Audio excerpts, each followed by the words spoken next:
Welcome to A Well Cared For Human, the podcast that tries to convince you that you are 100% normal and an even better than okay example of the human species, despite the fact that sometimes we feel like the craziest, most incapable, or worthless creatures on the face of this planet.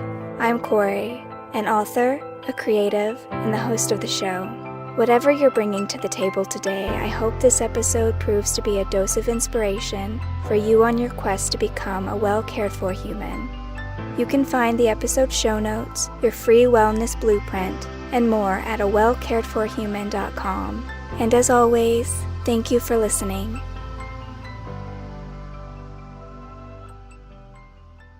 Hello, humans. It's your host, Kory, and today I want to talk about sleep. Sure, everyone is like, you need more sleep, but does that really help? And how can you go about improving the quality of your sleep in order to improve your mental health? Is there even a connection between mental health and sleep? In short, yes, but there's more to it than that. I believe my first realization that there was a connection between mental health and sleep was with my mom. When she was having a psychotic episode, she would stop sleeping.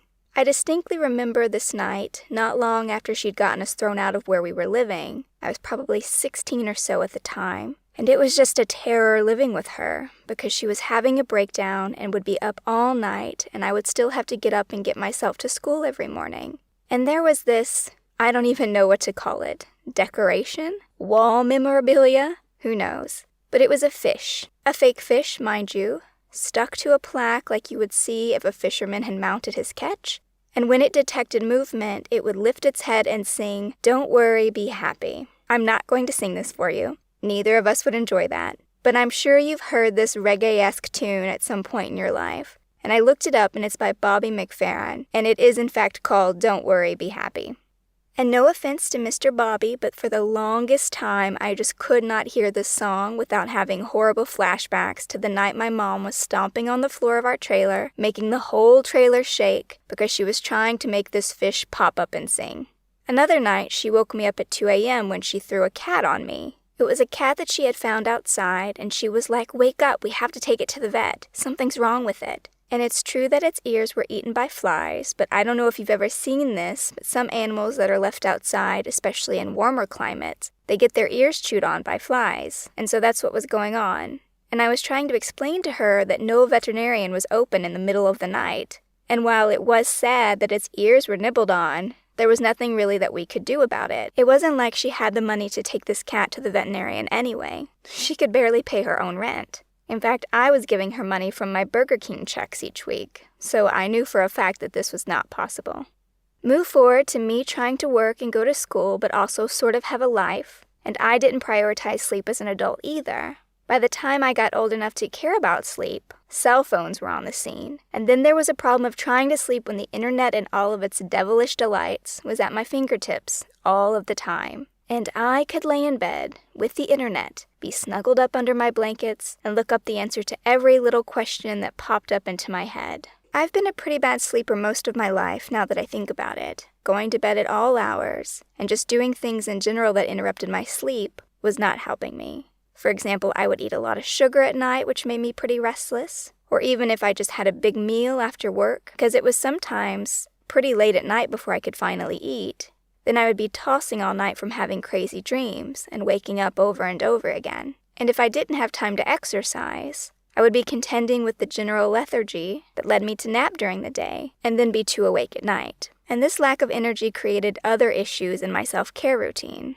If I'm exhausted all day, I don't want to meditate. I don't want to exercise. I don't want to cook. I want to get fast food and maybe actually donuts because when I'm sleepy, I crave sugar and the calories I need in order to keep myself awake and beat back the fatigue.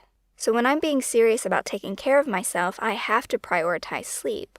Otherwise, I just don't have the energy to meet all of my goals. But it could still be a real challenge to find a routine that worked for me. I don't remember when this was, but I used to have a subscription to the Masterclass platform. If you're in the US, you've probably seen the ads for Masterclass. They get professionals like James Patterson or Jane Goodall to come and talk about their specialties in this masterclass, and then they essentially break down what it is that they do really well. There was a masterclass with Dr. Matthew Walker, who is a sleep specialist and founder-director of the Center for Human Sleep Science at the University of California, Berkeley. And full disclosure, I don't remember a lot about the class, except for his emphasis on having a set bedtime every night and a set wake time. I also remember some of what he said about why half of us are night owls and the other half are early risers. And he talked a lot about what sleep does for the body, how it heals us, how it keeps everything functioning, and all the terrible things that can happen if we don't get enough sleep. But my interest was primarily focused on how to get enough sleep and how to prioritize my sleep so that I have enough energy to tackle the aspects of my self-care and my self-relationship building that I wanted to tackle. So here's what Dr. Walker says. Tip number 1, have a routine. He says going to bed at different times and waking up at different times throws off our circadian rhythms, leaving us mentally and physically fatigued all the time. And if we have a certain time that we go to bed every night, say 11 p.m., for example, and a set wake-up time every day like 7 a.m., it will help us establish a good rhythm and stabilize our energy levels. And apparently, this wake-up and go-to-bed time should be the same no matter what. Weekday, weekend, traveling, or at home, whatever is happening, we're supposed to stick to our bedtimes and wake-up times. He also doesn't think that catching up on sleep on the weekends is particularly effective. But I don't know about you, I really enjoy laying in bed pretty late, and my dog Charlie doesn't mind it either. Tip number 2. Dr. Walker also doesn't recommend drinking caffeine or working out late in the day, as these are two things that rev you up rather than wind you down, and your goal is to relax in the hours leading up to bedtime. He also made a special note about alcohol. Some people like to have a drink before bed to help them wind down, but he claims that it actually interrupts your sleep rather than helps you, because apparently we can't achieve REM sleep when we drink before bed, especially if we drink too much. And if you aren't familiar with these terms, REM sleep is the deeper sleep responsible for making us feel rested in the morning. So if you're someone who likes to have a drink before bed, you might want to check how much you're having and whether or not it's actually doing more harm than good when it comes to your sleep.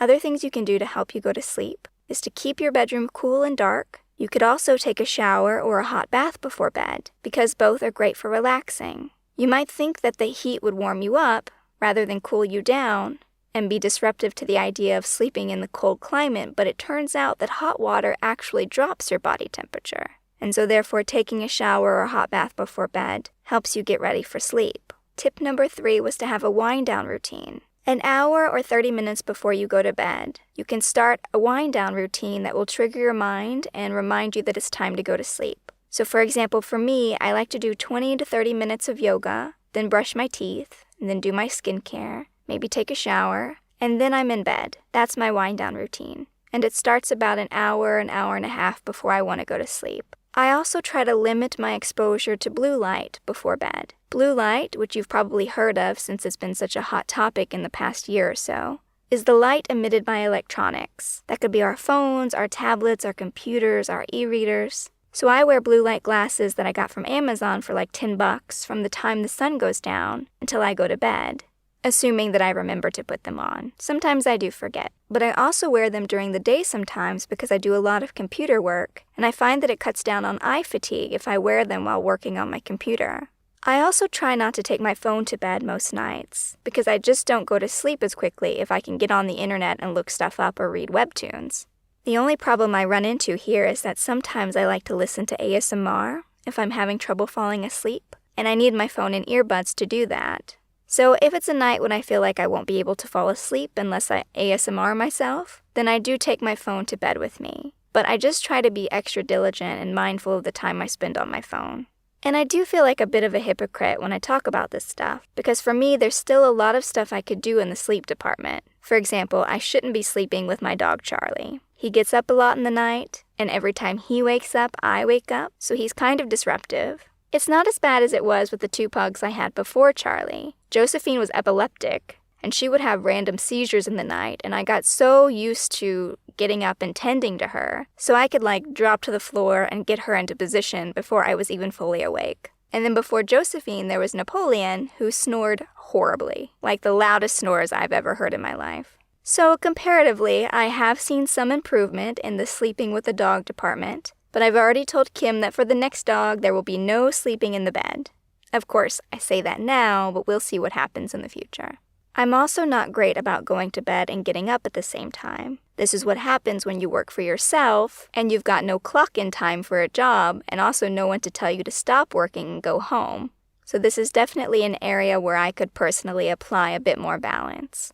But I do believe that all of these practices that Dr. Walker suggested can be really helpful for people, to the degree that we're willing and able to use them. I also can fully recognize that if we want to take good care of ourselves, we have to get enough sleep so that we have the energy to do so. Of course, it's really hard to write a sleep prescription for everyone. Some people have kids, some people are dealing with illness or pain that keeps them up at night, and my wife Kim and a few of my friends struggle with insomnia. Still more people work third shift or have erratic lifestyles, so I know that getting good sleep can feel impossible. Because of all this variability, I don't want to put any expectations on anyone. I just want to encourage you to do what you can for yourself, when you can. And as always, be gentle, be patient, and be loving.